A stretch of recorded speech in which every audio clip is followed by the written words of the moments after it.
the announcements that just keep coming out, for the most part, are very promising and will make life easier for us, which is something we don't get to say often in this industry.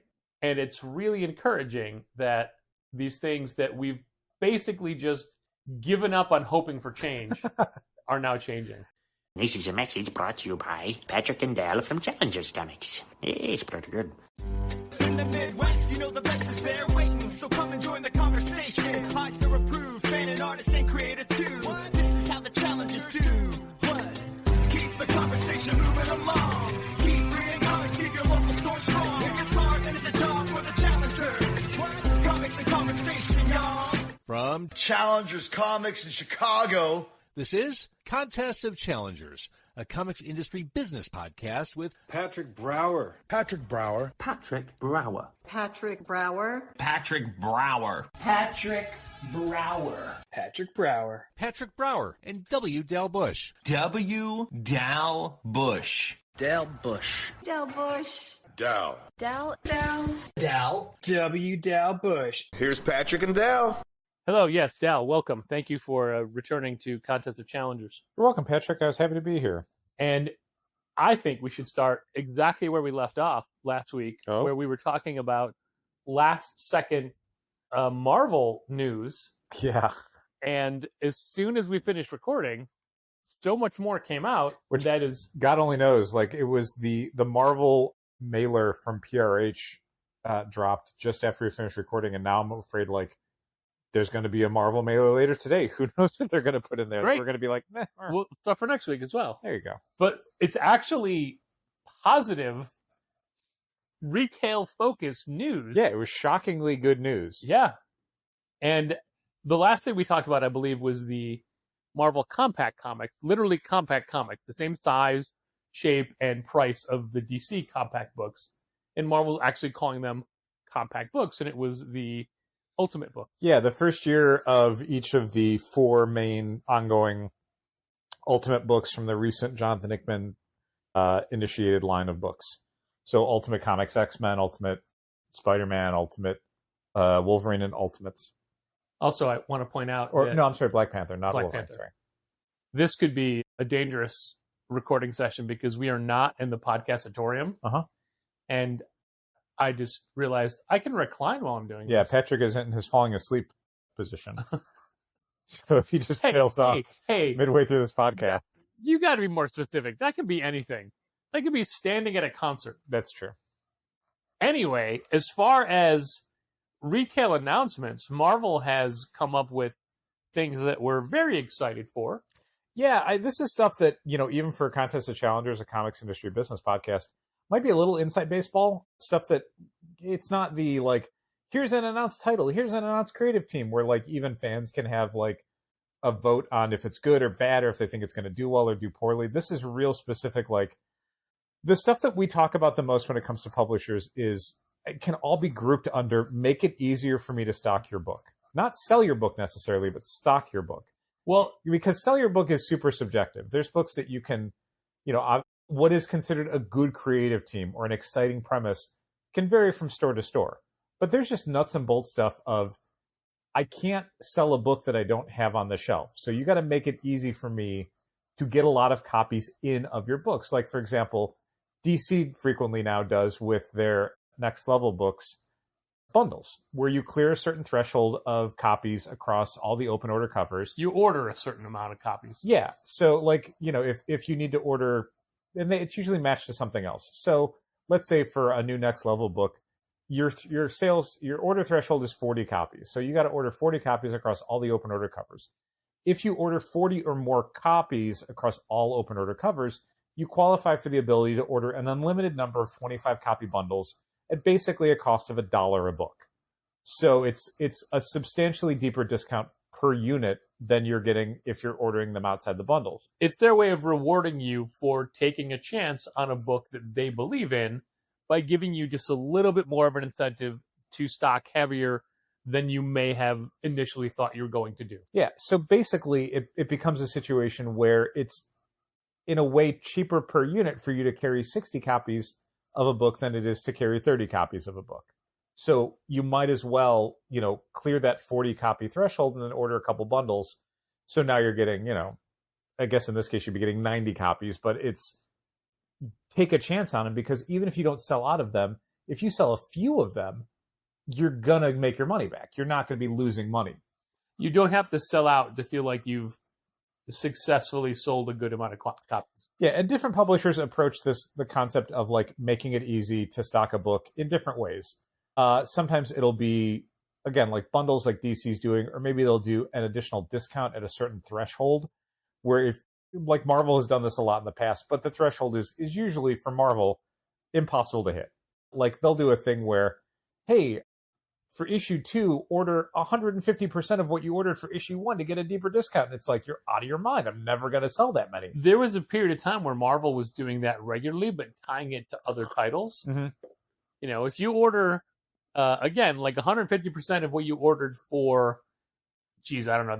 I can't pull a title from 5 years ago when they were doing this to make it appealing. But, if you want to order 150% of what you ordered for X-Men #1, for this random issue of Spider-Man, you could earn a higher discount. They were always impossible to hit and kind of insulting. DC, on the other hand, for their bundles and stuff for Next Level, they're usually tied to comparable books, and comparable books that make a kind of sense. Where for Teen Titans #1 that's coming out, I think the match 2 was Batwoman #1. So it's like, okay, these are both issue #1s. They're both part of the Next Level initiative. Yeah, and they're both kind of Bat titles. Like they're subsidiary Bat titles. It makes a kind of sense. This is the Red Hood plus a bunch of teens book as opposed to the Batwoman book. It wasn't, and like when they've done match 2s with like Absolute books, it's like match it to like Absolute Superman #3 or something like that, where it wasn't Absolute Batman #1 or whatever. Like they understood like, okay, that's more copies than you would ever normally order and probably way more than you can sell. So we're not going to make the threshold impossible to hit. They want you to stock in on these books.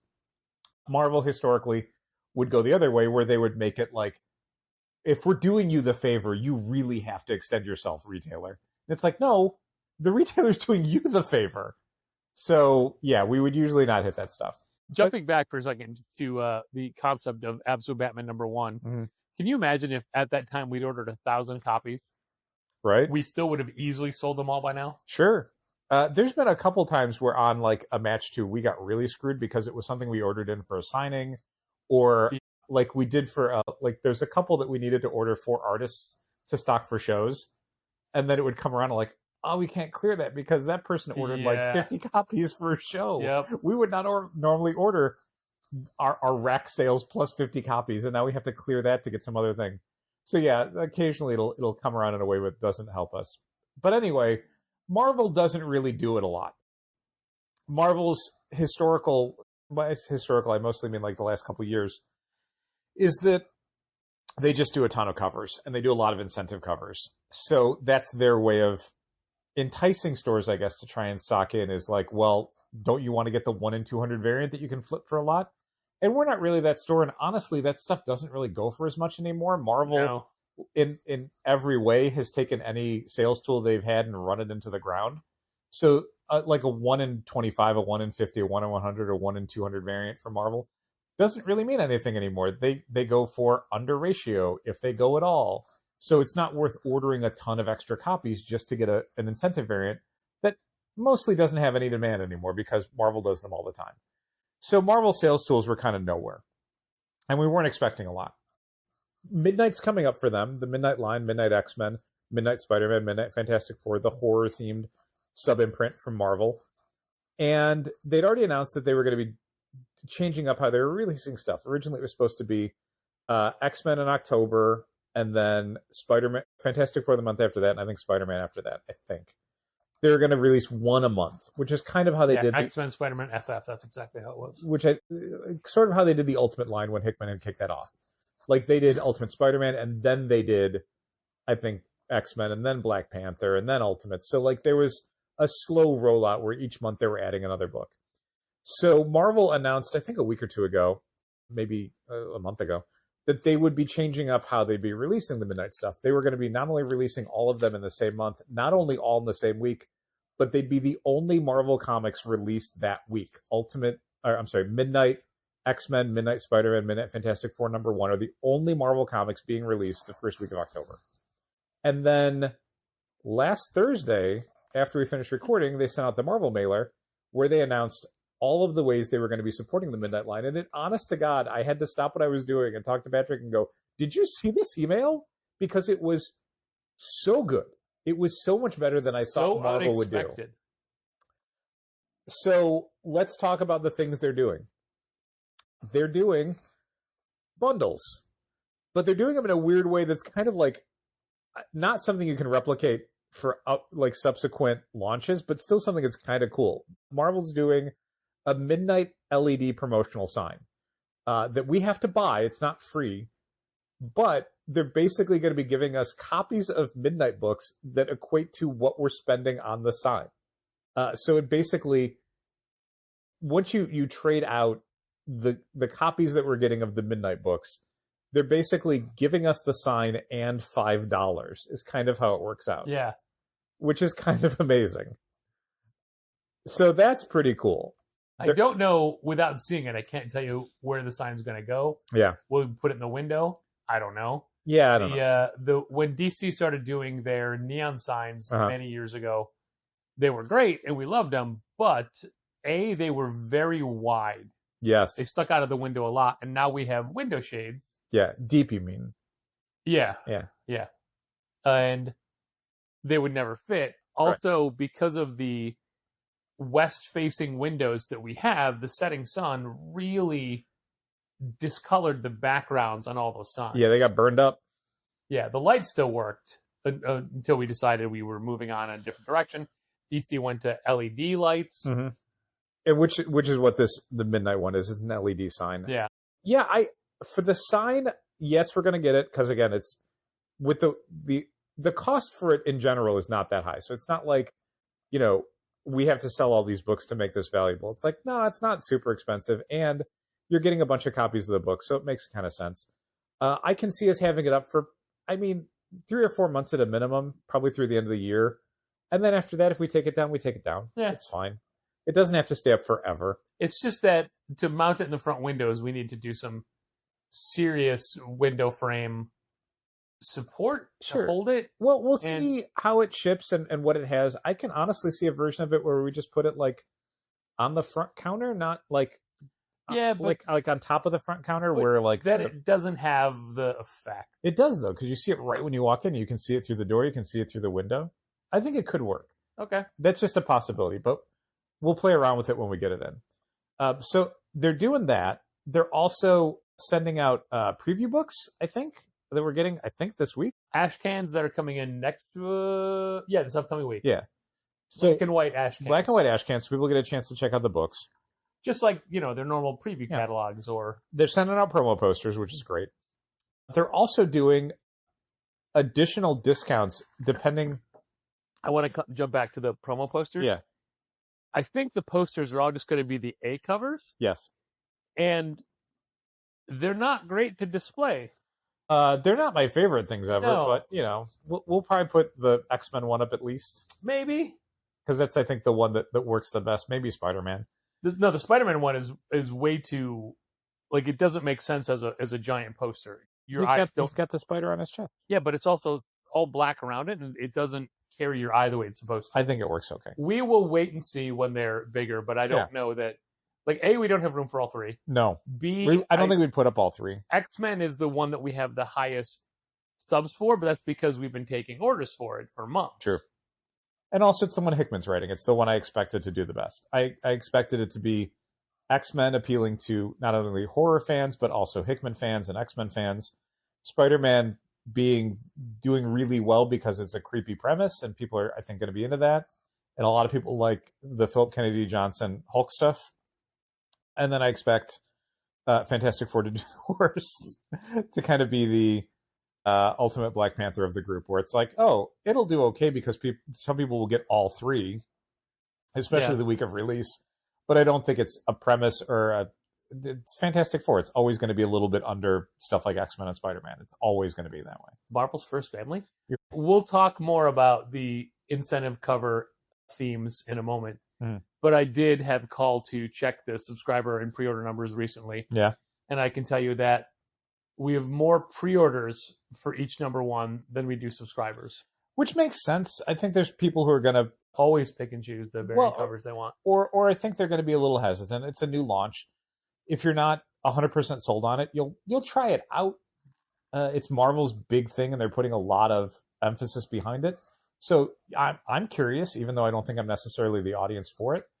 I would probably pre-order, not subscribe. Which another thing they added, which is honestly the biggest deal to me, and it's the thing that I think has the least significance to consumers, is they moved back the FOC dates, the final order cutoff last call dates, for issue 2 of Midnight until after issue 1 comes out, which I'm sure to some people is like, wouldn't it always be after issue 1? And it's Marvel, so it's definitely not. There's a ton of times that we close orders on an issue before Marvel has released the previous issue. So we would probably have normally been ordering Midnight X-Men number 2 without even knowing what number 1 was going to sell. So it would be a mixture of FOMO, is this thing going to sell out? Do I need a ton of copies? Versus my natural state, which is F these guys. And I would just cut my numbers by like 25% and be like, if you're not going to let me have sales data, I'm going to be super conservative. I guess I sell out now.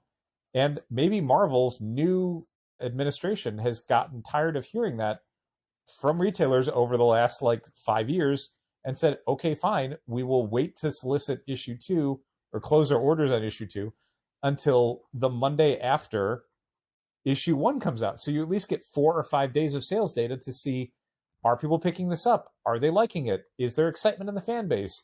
Do you need more? Do you need less? Like, it's just like basic ways to help our business be healthy. And Marvel's actually doing it, which was kind of amazing. And then they're also doing a thing where, depending on what we order, there are very easy to hit thresholds where we get increased discounts, which means the issues of the books that we sell, the A cover that we sell, are more profitable, which again means it's more, it makes more sense for us to stock a lot of copy.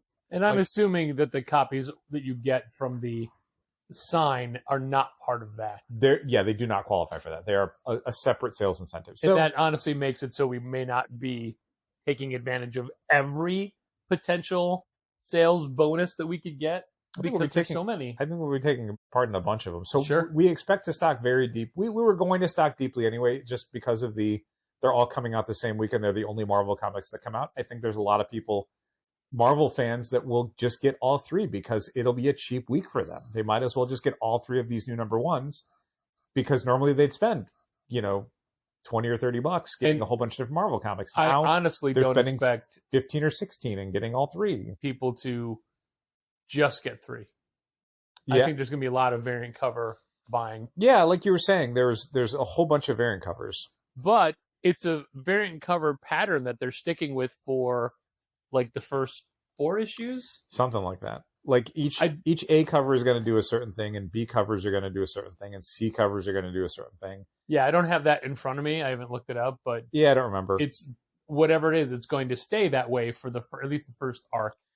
And so one of the things that had caught some retailers a little off guard is, yes, they're all coming out on October 7th, and yes, they're the only books coming out. But then, in subsequent months, they're all coming out on the same Wednesday, along with everything else Marvel's putting out for that week. Sure. So that's top-loading the months. Yeah. And what Marvel said was, Which, yes. Go on. No, I'm sorry. What did Marvel say? Yes, that is going to happen for the first 4 issues. But starting with issue 5, they will stagger them. So you get, 1 a week for 3 weeks. Also, I'm going to clarify that that's the plan Marvel has. I don't know that necessarily happens. For 4 months, and with the delays they've had, I think that they can. Let's hope, but But if these are like, there's any number of miniseries that Marvel and DC have released where, like, by issue 2 or 3, suddenly it's like they're skipping a week, something's getting pushed back, they need a month off, whatever. So it wouldn't surprise me if issue 1 and 2, they come out the exact same week. You said miniseries, though. These are ongoing. But then that's the thing. Like, even miniseries, they've had problems with. So like, it wouldn't surprise me if month 3 suddenly it's like, oh, FF needed an extra week or something like that. What was the book yesterday? We realized that there had been 3 months in between of a 4-issue miniseries. There was 3 months in between 2 and 3. I don't remember. Somebody had asked to sign up for a book, and 2 came out in June, Yeah. and geez, 3 what comes was out in it? September. And they were both the end of the month, so it's a full 3 months for a 4-issue book. It's going to really bother me. I don't Yeah. remember what it was. And then that got compared to Batman Gargoyle of Gotham. Yeah. But that's a whole different thing. That is Yeah. a much larger scope of the Bizarro, book. you're none. Yeah, you're right. Okay. Yeah. So whatever reason, there's 3 months Mm-hmm. in between that. In Not a Marvel comparison. In a but 4-issue still, miniseries. But a Yeah. thing that happens at major publishers. Yeah.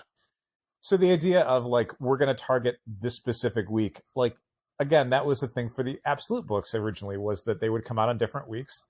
And now it's like, I couldn't tell you which week each book comes out. 'cause Sure, they keep but moving can around. you imagine if all 3 Absolute launches came out in the same week Yeah, and then stayed on that week for the first 4 issues? that would have been rough. That is real feast or famine stuff. And for all intents and purposes, people are looking at this as Marvel's Absolute line, way more so than the Ultimate line. Maybe. Like the Marvel Absolute line, because it's a complete reinterpretation of these characters, just with a horror. I guess. Like I don't necessarily agree with that, but that is how it is being described within the industry. Okay. And I don't know that I would have made that comparison, because I think there's other things within Marvel's line that you can comp to. were the sorry, I touched the phone. I'm like, oh no, did I turn it off by accident? Podcast done. Thanks for listening, everybody. Were they to garner the numbers that the Absolute books did for the launch, Mhm. putting all 3 of them in the same week for the first 4 months, that's going to make that week a little rough to deal with everything coming in, sorting and pulling, but also billing. Yeah, I mean, the sorting and pulling, not to underplay that, because I think we're looking at like open order covers. I think it's like 6 covers per book Yeah. for the first like 4 or 5 months or whatever. Yeah. Like, So while they say you're only Jesus. getting 3 Marvel books, you're getting at least 18 Yeah, variations. but like I'm talking more about like later months where you're getting 18 open order midnight covers in a week. If the line is a success, because they said Jesus they're Christ. keeping that specific Jesus Christ. cover. We really should look this up. That specific cover cadence for the first, at least, Yeah, arc. I don't want to look it up because I honestly don't care. I know you don't. Like, I know you don't. But we're going to order these, and I'll pay attention to the numbers, and we'll try and make sure that we got the right covers on the shelf in the right quantities. But 6 covers for issue like 4 of a book, it drives me insane. Yeah. Like I was saying that to Molly this past week as we were looking at the Penguin Random House stuff that came in, where it's just like, does the like 11th issue of Infernal Hulk need like 5 covers? I don't think it does. Again, this is just a standard Marvel thing of something worked, let's do more of it. Let's keep doing it. Let's run it into the ground. Let's make it so that now it doesn't work and we have to up the numbers even more to try and get it back to a place where it works, which is just making things worse. So that's the thing that I'd love to see the new Marvel administration make changes on, because I know they can, because they introduced something else. well, okay, before we get there, Okay.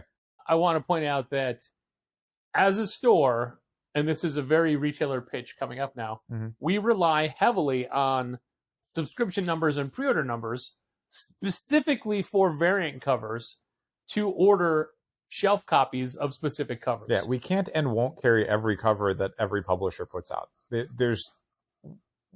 If we had a store 10 times the size, we would not have the space to do that. Yeah.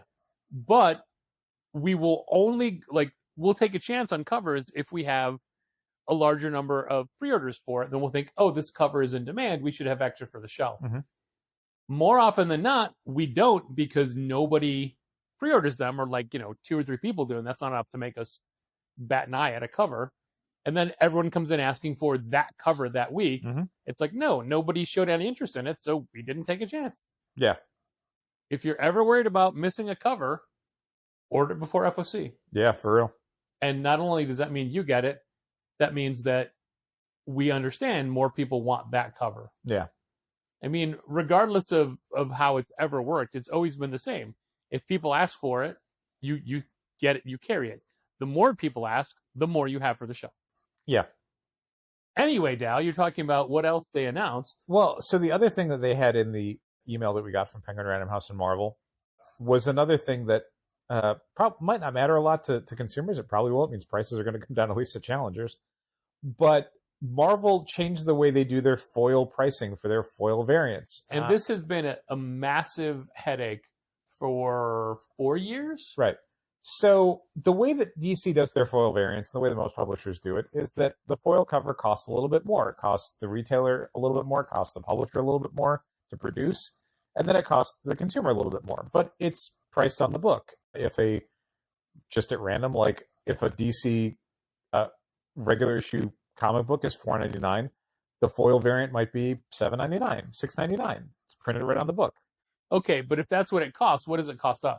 So why that works is that we get a standard discount from a publisher like DC. Every DC comic book that we order, unless there's a sales incentive, has the same discount. We make the same margin on every DC comic book. So it doesn't matter if it's Superman or Absolute Green Arrow or Deathstroke. Yeah, it doesn't matter if it's a regular cover, a cardstock cover, a foil cover, a glow-in-the-dark cover.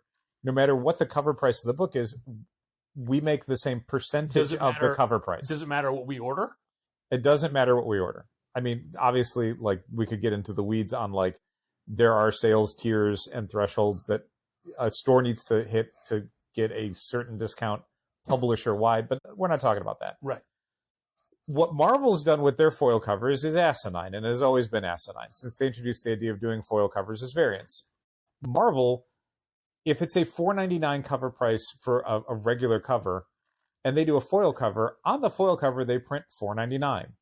But the store gets a much reduced discount on that book, making our margin on carrying a foil cover significantly smaller than carrying any other cover from Marvel. We get a 16% discount. Right.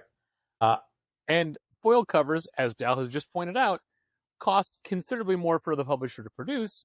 So every other publisher charges a higher price for their foils because it costs more to make. Yeah. Marvel lists their foil covers as the base price of any single comic. Yeah. And offers us 16% off of that. Yes. So in general, one, we have to charge more for Marvel foil covers if people pre-order them because our margins on those are terrible and we need to charge more to make it worth carrying them, in the sense of, like, we need to keep the lights on. We cannot afford to sell stuff at a 16% discount. Yeah, no store survives on a 16% markup. Like, the majority of retail stores outside of the comic book industry work on margins that would just, they would make my head explode for how good they are. Yeah. There's so many stores that pay 10 to 20% of the value of the retail cost to get it. Yeah. That's all. I know importers who say, if I have to pay more than 10%, I'm not going to stock this item. Right. And so that means they get a 90% discount. There is no such animal in the comics industry, and it is so much less that literally retail professionals I've spoken to in other industries wonder how anyone in comics makes money. Oh, they don't. So Marvel does, if it's a $4.99 cover price comic and it's a priced at $4.99 foil cover, we're basically paying $4.25 for it. So we can't sell it for $4.99. That's insane. So we end up having to charge the consumer $9.99 to basically make it worth it for us to carry this thing and keep the lights on. Which means on the back end of things, as people are pre-ordering stuff on Managed Comics, we have to do a lot of, like, this is a net cost item, which means we have to go to you and say, okay, this is what we're charging you for it. Are you okay with that? And you have to approve that before we place the order, which has caused problems plenty of times. So many extra steps. People miss the emails. People don't see that they need to approve it, or they see miss it after the FOC closes. It's a huge hassle, and we have to catch it before that. It's dumb. Because we're not a store that's just going to immediately say, okay, fine, order it for them, and then it's twice the price. Right. So what Marvel has finally decided to do starting with books that Wait, close hold on. orders. Let people sit down so they're ready for this. With books that close on, I think, August 17th, I think, something like that. Close to that, yeah. That's Monday. Yeah, it's with the next FOC, I think. It's the Aliens versus X-Men week. Sorry, I don't like correcting you. AVX, Alien No, versus no. X-Men? Alien, not aliens. Okay. Alien. Two different properties. Okay, Alien versus X-Men's, number one. Starting with that week and then every subsequent week, Marvel's changing their foil pricing to be $3 more than the regular cover price. So if it's a $4.99 cover A and they do a foil cover, that foil cover is $7.99, which I think is what Basic, DC does. Standard, yep. And stores get their standard discount on it. Wait, what? So, oh my God, I wasn't ready for this. So I wasn't sitting down. First of all, people are going to be paying less at Challengers for their foil covers. So again, that's like $2 less than we would probably normally charge people to carry a foil cover. So right there, you're paying $2 less for it. Additionally, it's faster for us to approve it because we don't have to change prices on it. So if you ask for it, you already know when you're looking at the Managed Comics screen what you're going to be paying for it. And as soon as you pre-order it, within 24 hours, we will approve that pre-order and you're good to go. So you do that before the last call FOC, you're good. Oh my God, a very long Molly thing that I will get back to later. Oh, that is just you. I don't think I got it. Oh, wait, maybe I did. Yeah, I will get back to it later. Yep, I did. It's nothing. It seems like it needs an immediate fix, so I'll fix it later. And then finally, we don't carry Marvel foil covers for the shelf because the pricing is insane, and we have to do this thing where we bag it and price it and do all this dumb stuff that we don't have to do for any other company that makes foil covers. DC, on the other hand, we always carry their foil covers because people usually want them, and it's super easy to stock them. Because again, it's just printed on the cover. If Marvel is going to start printing them on the cover and we don't have to change the prices, I'm going to start carrying Marvel foil covers for the shelf. I will be very interested to learn, and I'm sure we won't. I'm sure they won't share this information, but I want to see if the orders for foil covers from Marvel dramatically improve. It would not shock me. I bet they do. I just want to point out that aren't you surprised you're getting this now and not 2 hours from now? I was going to make a joke that Molly has an unerring ability to, whatever you and I are busy doing something, recording a podcast, watching a movie, that's when the texts come in. It's not when I'm sitting at my computer, watching a YouTube video or answering an email or something, when I've got time to stop what I'm doing. It's always like, I am in the middle of something. How do you know? How do you always know? How you know? How you know? How you Oh my house? God, we have to get that shirt for Molly, but it's like a secret almost, There you go. like a hidden meaning. It works so well. So that was all the stuff that Marvel announced in their retailer email last Thursday, right after we finished recording, and it was all super positive. But there's also more. How is there more? It's not anything that they've publicly confirmed, but I have heard from very trustworthy Highly sources placed sources that Marvel is finally fixing something that is more of a headache than the foil covers. Yeah, and it's something that is again just a thing that I don't think most consumers will notice or care about. They might, but certainly something that anyone in the retail community who's ever had to receive and check in a Marvel order of new comics is probably going to be, Thrilled with. Hopefully thanking Marvel for. And that was the thing that Patrick did that I want to mention is that, there's a lot of ways that you can try and get in contact with publishers and stuff. And Marvel has been kind of not great with it over the years. But Patrick reached out to someone at Marvel to say, hey, we got, the weekly email. We saw all these things you guys are doing for midnight. We saw the foil cover thing. This is great. Thank you so much. And that's the thing that I think retailers could stand to do more. Like, it's very easy and more common for retailers to just constantly complain about stuff and point out all the ways that a publisher falls short of expectations. It makes things harder for them. Yeah, God knows we do it nearly every week on this podcast. But like, when a publisher does something good, I think it's valuable to point that out as well. Be fair. Point out like, hey, they did a good thing. They're doing smart things. I just think it's important to acknowledge that, hey, we saw this, we're appreciative, and not ask them for anything else. And Correct. be like, okay, when are you going to fix this? When are you going to fix this? This is a good start, but here's my laundry Just, list yeah, of things you could basically fix. say, like, thank you so much for...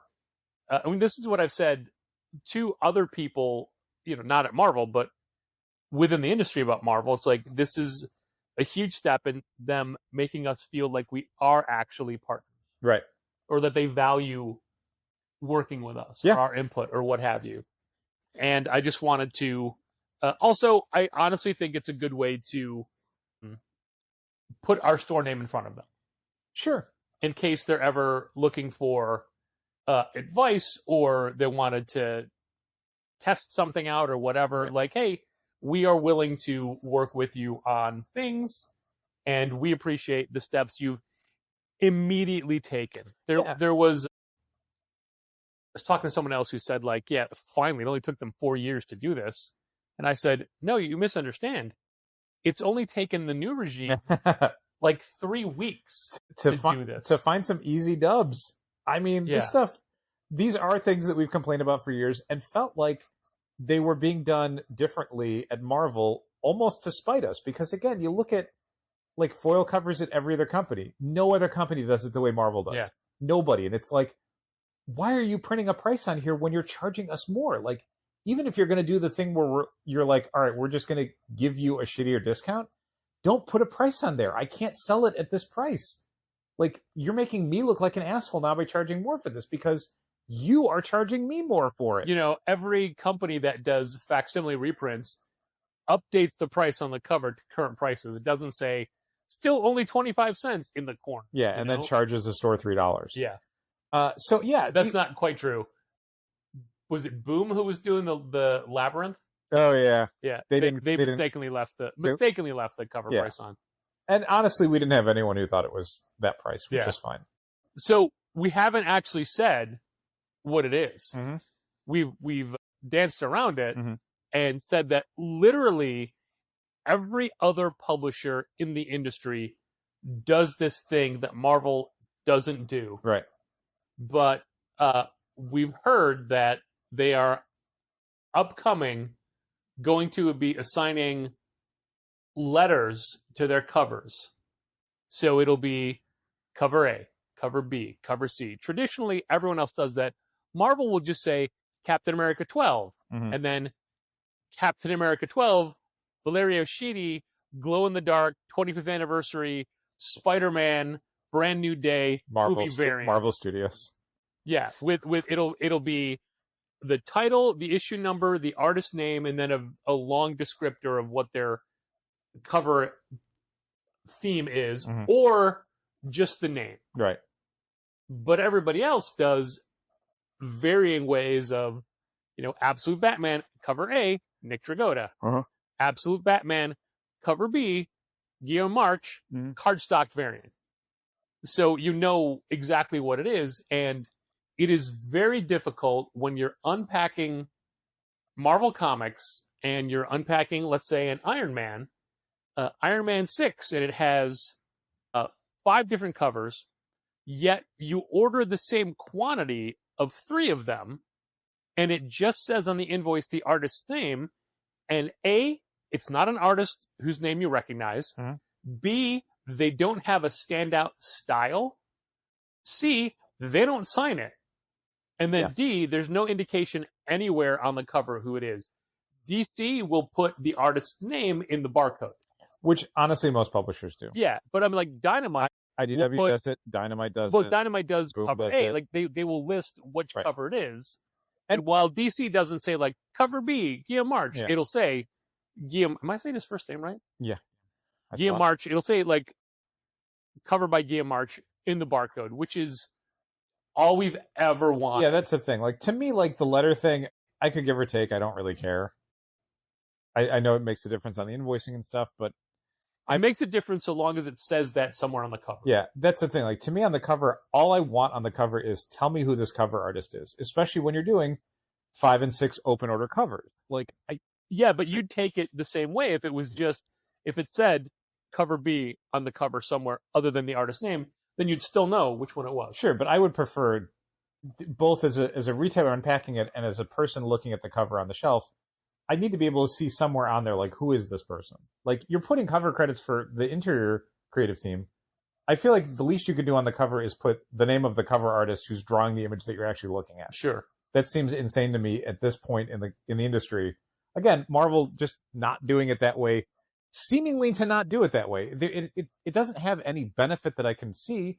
They just don't do it that way. And the thing that I want to point out about all the stuff that they announced in their email last week, while they're all things that are super positive for the industry and super positive for retailers, the ability to order in more copies, the ability to be more profitable on the copies that you do carry, promotional things that'll help stores get a new line off the ground. These are all things that are going to make Marvel money too. Yeah. When we're talking about things like it makes it easier for the store to carry in a book, what that means is you are setting the ceiling for what a series can sell much higher for every subsequent issue. If I can only afford to order 80 copies of Midnight X-Men #1, and I sell out of Midnight X-Men #1, maybe I order more of a second print, but in general for issue 2, I'm going to order a maximum of 80 copies. Yeah, you're not going to order more because you haven't sold that many of #1. If you make it easy for me to carry 200 copies of Midnight X-Men #1 and I sell 150, then for issue 2, I'm probably going to order around 150. That's almost twice as many as I was going to order without your sales incentives. Yeah. So this is all really good for you. Foil covers, same thing. Like, you've standardized the pricing and you've standardized how it's being portrayed to customers. So now a store like me that wasn't even carrying them for the shelf will start doing that. You're going to be selling more foil covers to a store like Challengers than you were a month ago. Again, these are all things that are like problems solved for us, but those problems were the things that were helping us, were making us not carry your book as well as we could. So yeah, these are problems that you want to solve, not just to make us like happy and like make us less stressed out at work, but to sell more comics. That's why we were complaining about it to Marvel for the past few years. Not just because it was a pain in the ass, but because it was like, do you not want your books to sell better? We're telling you this will help them sell better. So yeah, congrats to the new administration for taking care of that and making it a very quick and very sensible change. I really do appreciate the fact that it's been maybe a month now since it was all announced. It was announced the week of, like, before San Diego. So they're getting a new editor-in-chief? Yeah. And with that, other changes structurally, internally. But the announcements that just keep coming out, for the most part, are very promising and will make life easier for us, which is something we don't get to say often in this industry. And it's really encouraging that these things that we've basically just given up on hoping for change are now changing. Yeah, it makes me a little scared for DC, though, because we're only ever allowed to have one of the two major companies be good at any given time. So if Marvel's on the upswing, that means DC's getting ready to shit the bed somehow. We just don't know how yet. I say that, but there's a Legion of Superheroes book coming out, and I read issue 1, and it was great. So I'm covered at least for the next couple of months. Sure, but we talked about, like, Marvel immediately had all these announcements. We were like, yeah, this is great. And then... Yeah. And this is not a bad thing. I'll just but it's something that we thought took a concept that could have been a home run and is making it like a single, maybe a walk based on balls, a balk. I think it hit by pitch. I think that's what I would call it. All right. Marvel has finally announced a crossover between two Disney-owned properties. To my knowledge, the first, as someone pointed out, the first ever Star Wars crossover. Are you sure they didn't cross over with Archie? Archie crossed over with everybody. No, it was pointed out that the only ever Star Wars crossover, kind of, is in the non-canonical Star Wars, I can't remember what they call it, Legends? Tales? Where they did a story, an Indiana Jones story, where Indiana Jones is in looking through Mayan ruins or something. And he finds a structure, and he doesn't know what it is, and it turns out it's the crashed Millennium Falcon, because Star Wars happens a long time ago in a galaxy far, far away. So it crashed. Yeah, but it's a galaxy far, far away from who, though? So it eventually got to Earth, and it crashed. And so it's Indiana Jones finding the skeletal body of Han Solo. Wow. And again, non-canonical. Did he look at it and go, that's sexy? I don't remember what he said. That's pretty hot. It was a long time ago. He probably didn't say that. It was like the 1940s. He didn't talk like that. So it is a Marvel Comics Star Wars crossover. Yeah. Which is a no-brainer idea. Yeah, Patton Oswalt got there years ago. Patton Oswalt got there years ago, and I'm sure Patton Oswalt is furious that he is not. Comic writer Patton Oswalt. Yeah, exactly. He has an entire concept, genre. No, what am I thinking? Franchise? Thank you. Franchise that he's responsible for. 2, actually. Minor Threats and Money Shot. He's a Money Shot guy. Yeah, but he didn't come up with it. He came on board. Only with the new one? With like the second to last one. Okay. But that was not him from the start. Okay. So Marvel announced that they're doing a Star Wars Marvel crossover event starting in January 2027 and running monthly for 5 issues. No story details. No like Captain America and Luke Skywalker team up. They did have some story details. Well, so one of the other things, I did not pay attention to it. One of the other things is that the final issue of the book is going to be coming out in May. I'm going to assume on Free Comic Book Day, May 4th. Well, I mean, Free Comic Book Day isn't then. I would assume it would come out around May the 4th. Yeah, that would not shock me. It would shock me if it does, because that writer is not known for timeliness. Yeah. So anyway, let's take you through the timeline of Dal experiencing this announcement. A friend had posted on Discord that this was an announcement, and it was linked to an Entertainment Weekly article, because this is so big. This got announced at Entertainment Weekly, and it was that Marvel's doing a Star Wars Marvel crossover, and there's a piece of art by artist David Marquez, who's going to be the artist on the book, and it's like Luke Skywalker and Captain America and Spider-Man and like Chewbacca, it's like the or whatever. Classic New Hope lineup. A bunch of New Hope characters. Your generic Marvel characters. Yeah, and there's like linking covers that I think are going to be maybe each issue or maybe a series of variants, and it's David Marquez, and it's Thanos and Doctor Doom and Darth Vader and Obi-Wan Kenobi and Black Widow and Hawkeye and everybody. It's the whole thing. Oh, I thought it was going to be like all villains or something. No. So this was the announcement. I'm like, oh, interesting. It seemed like one of those things they would eventually do because, it's Disney and they would like to have money. And it seems like a trigger you could pull as a publisher if you were kind of not doing super great and need to juice your numbers in the same way that you do, a Batman's Deadpool crossover, because it's like we need something to get people excited. I didn't know if it sounded like it would have been, the smash hit it would have been 8 years ago. Marvel doesn't even publish any ongoing Star Wars comics anymore because they do so badly.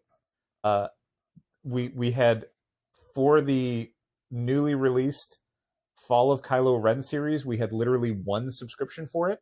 Wow. And someone else pre-ordered one of the variants. Was that 1 subscription the person that gets every Star Wars book, or did they in fact forget like they might have forgotten? Because they're not, and they don't even come in as often. Like when we have a subscriber that is just down for Star Wars stuff. And again, like 7-8 years ago, they were in every single Wednesday for the new Star Wars stuff. Now they come in like once every month and a half. They forget to order some books. They don't seem like they're as into it. And again, we had 1 subscription for this new Kylo Ren book. People don't care about Star Wars comics. People super don't care about Star Wars movies. So doing a Star Wars crossover now is like, I did not go see Mandalorian and Grogu. Did you? Yeah, I did. It's boring. It was super boring. It is the worst Star Wars movie. So this is not necessarily coming from a position of strength. That said, they are doing, like Patrick said, the A New Hope cast. So they're really trying to make this like classic Star Wars as much as they possibly can. So I'm like, all right, this doesn't seem like it's killer, but it's better than nothing. And there are going to be people who are excited about this, especially some casual fans who, don't know that Star Wars comics don't matter anymore because they didn't care in the first place. But they will go into a shop for this thing. This thing in Entertainment Weekly, will break containment of comics world to be something that, random people will hear like, oh, did you hear they're doing a Star Wars Marvel crossover? Wait, what? And when they eventually figure out that does not mean a movie and that means an actual comic book, then they'll be like, oh, and they might go check it out. But then we found out the full creative team, which is that Marvel... Aforementioned David Marquez on art. Right, which, great. Fine. Marvel decided that they would pass up the number of really great Star Wars comics writers they've had over the last 10 plus years. Yeah, 2015 is when. So, they didn't go with Jason Aaron. They didn't go with Kieran Gillen. They didn't go with Charles Soule.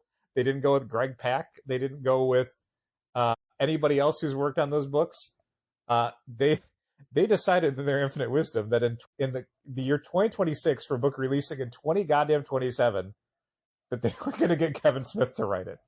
And I just went audibly in the store to myself and no one else, without even meaning to do it.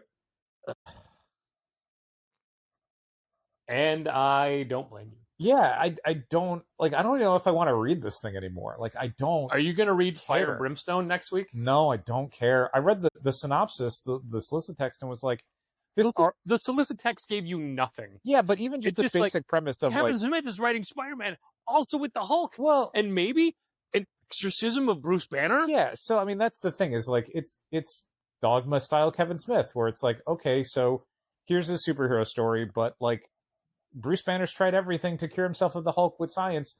How about religion? And it's like, oh, I don't care. I don't have Also, any interest in that Bruce Banner concept. would never do that. Also, to my knowledge, the way that the Star Wars Marvel crossover was talked about in the article where they announced it is that They try to exorcise Darth Vader? no, it's dumber than that. The Star Wars franchise exists in the Marvel universe. So Oh, no, the it's Star so Wars meta. characters showing up Hollywood. are, but you're fictional characters. Ugh. Uh-huh. And they're in like, Oh my god, I just did that noise without even realizing I did Yeah. the same noise you just you did. can't stop yourself. Oh. And this is like, and they're in Uh-huh. like the 616 Manhattan. You know, many years ago, like everyone, we were Kevin Smith fans. We did a massive work outing to go see Clerks when it was out, and it was only out in like small theaters and whatnot. Yeah. Where did we have to go? Did we went into the city for that? We had to right? go into the city for it. Yeah. I also got the largest speeding ticket of my life that night from racing Tony Marengo. Yeah. And, you know, and I saw all of his movies as they came out. And I think you had said it best the other day. You said, I don't know if we changed or he changed or our tastes have changed, but just he doesn't resonate anymore. Yeah. And I don't mean to disparage anyone who still genuinely likes him or thinks that him writing a Star Wars Marvel crossover is anything they've ever wanted. That's great. I hope it's as good as you want it to be. I never want people to not like a thing, Right. especially if they're excited for it. Sure. I'm just saying I'm not excited for it, and literally what you just told me I did not know. I am And maybe I'm considerably less to excited. be clear, maybe I'm misinterpreting it, maybe I'm reading it wrong. That was how it appeared that I thought I saw a quote about, but again, maybe I'm getting that wrong. Maybe it is straight up like Star Wars shows up and they team up and they whatever. But there's almost no version of this from Kevin Smith that I would be like I could already see, you know, pages in my head and I'm like, I'm not gonna like that. Here's I'm not what gonna I like think how it he's is. gonna write it. It's black and white. Han and Luke work at a convenience store. Mhm. I'll stop right there. Is it a space convenience store? It's a space inconvenience store. Yeah. Yeah. So this, we'll promote it. I would like to sell copies of a book. I don't personally have any interest in it. And we also will not judge you for buying it. No, it's fine. If people are excited about it, great. I want people Yeah. to be excited about a lot Yes. of comics. Yes, not take that away. Yeah. We are not disparaging anyone's joy from anything. Not all comics, though. There's comics that are being solicited by publishers where I will 100% judge you if you pre-order it because it's not something we're going to carry for the shelf. Yeah, and it's one thing if you don't understand why, but it's a You can read all worse about it thing online. if you do understand why and still choose to get it. Uh-huh. There have been, over the years, more recently, in all men, problematic creators. The Me Too movement wasn't just in film or everyday society. It hit every aspect of entertainment. Sure. It hit wrestling. Yeah. It hit comics. Mhm.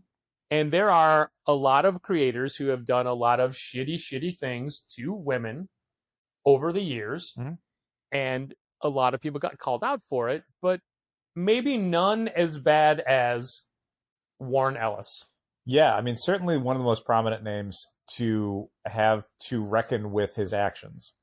There is a website called SoManyOfUs.com where 35 of his victims, I know that's a harsh word, but I think it's accurate. have recounted their personal experiences. And there's over 60 women in total who have, at least behind the scenes, shared stories.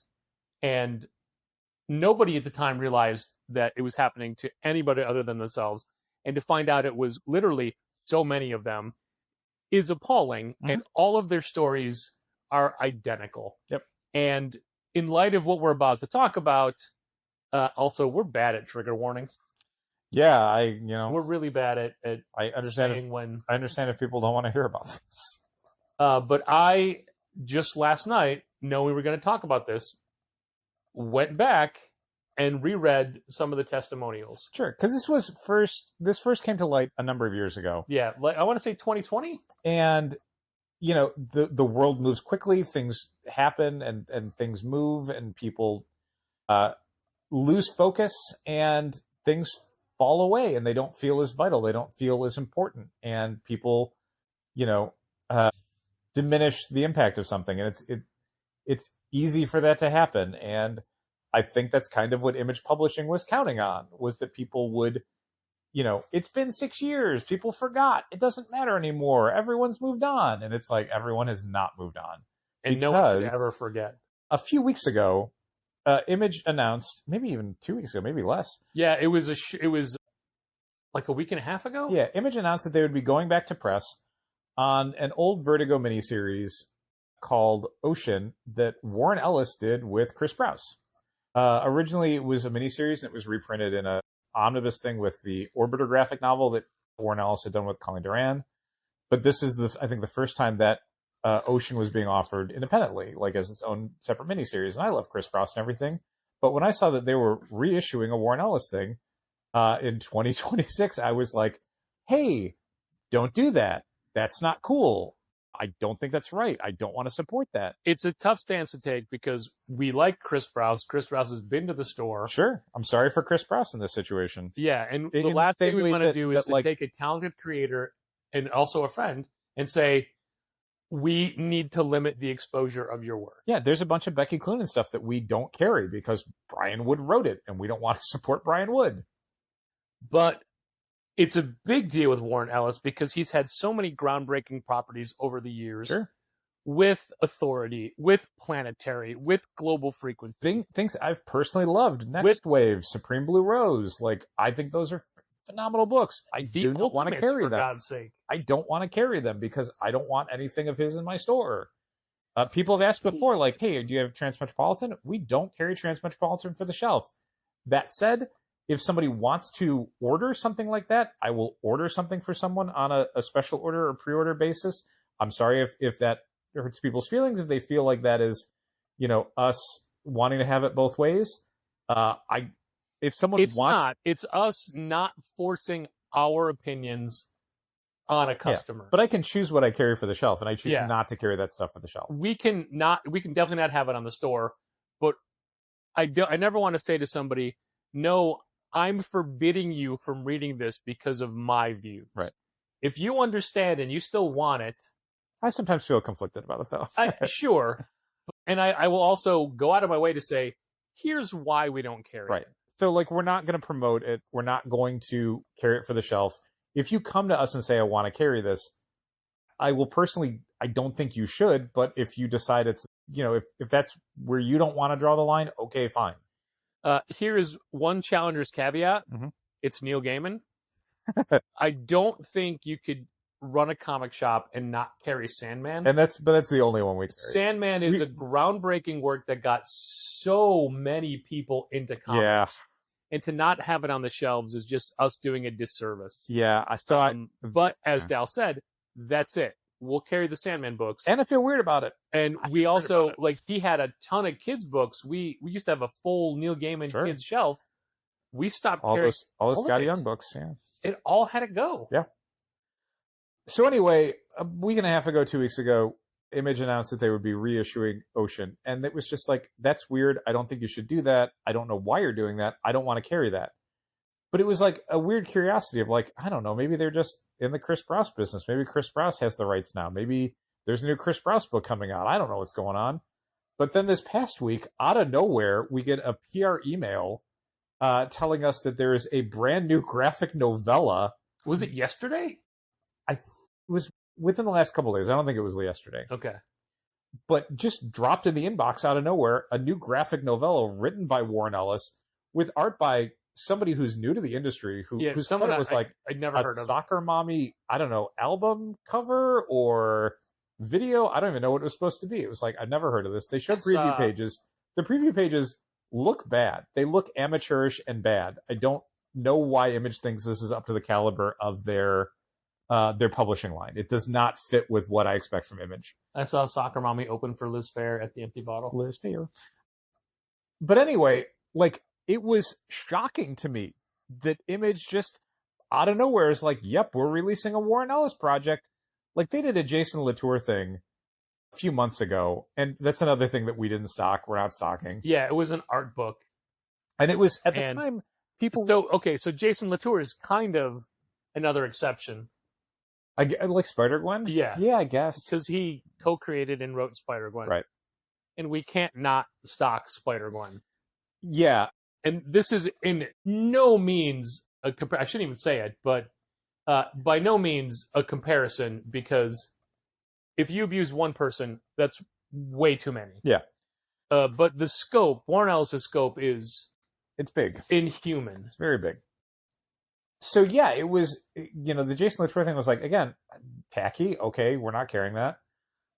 It didn't get a lot of discussion. It got a few people going like, oh, you're in the Jason Latour business again all of a sudden? That's weird. But this Warren Ellis thing is the most baffling, unforced error I can think of from a publisher in a long time. Several years ago, Ben Templesmith had announced a new collection, right? I think a continuation / conclusion of Fell, I think is what they were going to be planning on doing. His noir story with Warren Ellis. Yeah.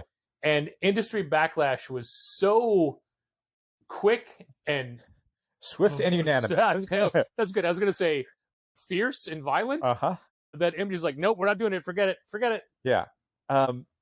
So it's especially weird that they're doing this because, like, I guess they were just planning on everyone having forgotten that Warren Ellis was a horrible person that shouldn't be supported. Because they just dropped this in the PR inbox, like, all right, here you go, new Warren Ellis. Get It's excited. no big deal. So one, it's weird that they do this when no one seemed to be asking for it. Two, this project does not seem like anything that has any sales potential, even if you take away the controversy. And three, just no. All this is going to do is make a lot of people who work for Image real unhappy. Like, I've talked to other people in the industry already about it, and maybe I just live in my own bubble, but I'm getting a lot of, I can't believe they're doing this. They're tone deaf. Pop First had an article. Did you see it? I did, yeah. It was a very brief Chris Arendt article just saying, like, we don't know why they're doing this, and they won't answer. Yeah, it is literally inexplicable. Because, like, again, like, I don't have any interest in carrying a Warren Ellis book no matter what it is. Like, I don't care who he's working with or what he's got planned. Anything in the future, I don't want to carry, period, the end. But even if you're allowing for with the right project, this isn't it. Like, this looks terrible, and you're, like, shredding your reputation to release it. This seems like a terrible idea on a lot of different levels, in a lot of different ways. Like, not just the, like, moral and ethical, but just in, like, a basic business way. Like, this is what you're throwing away all of your, like, creator renown for? Like, this is the business you want to be in. You want to take Image Comics in 2026 and have it be firmly in the Warren Ellis business. Like, what is wrong with you? Why did you think this was going to work? And what could it possibly get you if it did work? Like, even if you weather this storm, this book isn't going to sell. No. I don't, like, what? It's very strange. It was a very weird thing to see and horribly disappointing. Like, I don't understand what that company was thinking, and I don't know who approved this, and I don't know who decided that this was the war they wanted to fight. Like, I don't get it. It's a really, really stupid idea.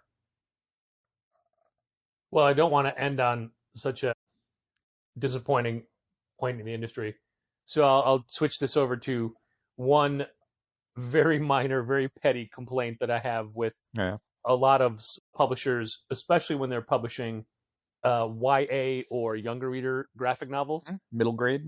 Yeah, they always put the phrase "a graphic novel" as part of the title. Weird. Yesterday, when I'm breaking down the invoice for the last week of August 26th, I think, books coming out then, 3 different books were called, like, Bite Me, a graphic novel. You know, A Trip in the Woods, a graphic novel. Like, we get it. You're not putting out anything else. Mm-hmm. It's got to be a graphic novel. And admittedly, maybe, like, the phrase "bite me" is so universal that maybe there's novels they have, or, like, a history of dental implants, like "Bite Me," a history. Yeah. But then it would say a history of dental implants. Yeah, I can sort of see it in the sense of, like, these are books that are largely being carried outside the direct market. So it's for stores that need to know, like, oh, this is not a prose novel because you carry a lot of prose novels. Yeah, I guess. Again, I'm not suggesting they fix it or But change it is it. weird. And I did say it's a petty complaint. But it's like, I know they're graphic novels. Mm-hmm. But no, I didn't think of it from the context of people outside of my industry ordering these books. I'll be honest with you. I sometimes appreciate it when Penguin Random House does that, because I have ordered books that I thought were graphic novels and then found out, oh, this is not a graphic novel. I admit I greatly appreciate it when manga publishers put novel or prose novel. Thank you. Light novel. Yeah. Light novel doesn't mean novel. Light novel is still graphic novel. Light novel usually means a novel with spot illustrations. But not entirely, and that's why it screws me up. But yeah, you're like, prose novel in the description or in the title, fine. Mm-hmm. And look, I just argued against my own point. I'm just saying it's annoying to me because I have to delete it. That's all. It seems superfluous. And there were 3 of them in 1 week. And again, I said it was petty. I'm not advocating for change. I'm just saying, here's something way less morally reprehensible that bugged me. Yep. There you have it. Thanks for listening. Keep reading comics. This has been Contest of Challengers. Thanks for listening. Keep reading comics. Challengers is located at 1845 Northwestern Avenue in the Bucktown neighborhood of Chicago. 773-278-0155. Keep up to date with new releases and events at challengerscomics.com, and help fund this podcast at patreon.com/challengers.